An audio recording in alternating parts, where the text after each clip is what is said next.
దుర్యోధనుడు ఇంకా ద్రోణుడితో ఇలా అంటున్నాడు. భీష్ముడు రక్షిస్తున్న మన సైన్యానికి సరిపడ్డంత బలం అనిపించటం లేదు, కానీ భీముడు రక్షిస్తున్న పాండవుల సైన్యం మాత్రం పూర్తిగా బలంగా ఉంది అని. ఈ శ్లోకంలో దుర్యోధనుడి లోపలి భయాన్ని బహిర్గతం చేసే అత్యంత ముఖ్యమైన శ్లోకం. భీష్ముడు అపార శక్తి గల మహావీరుడు అయినా కూడా దుర్యోధనుడు అపర్యాప్తం అని అంటున్నాడు.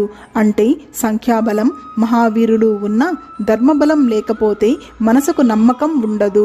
పాండవుల వైపు భీముడు ఉన్నాడు. భీముడు కేవలం శక్తివంతుడే కాదు, ధర్మపక్షాన నిలిచిన శక్తి. అందుకే దుర్యోధనుడికి పాండవుల బలం పర్యాప్తంగా కనిపిస్తోంది. అంటే దుర్యోధనుడు తనకు తెలియకుండానే ఇక్కడ ఒక గొప్ప సత్యం చెప్పాడు. అదే ధర్మం ఉన్న చోట బలం సంపూర్ణం, అధర్మం ఉన్న చోట బలం అసంపూర్ణం అని. ధర్మం లేని బలం ఎప్పుడూ అసంపూర్ణమే, ధర్మబలమే నిజమైన బలం.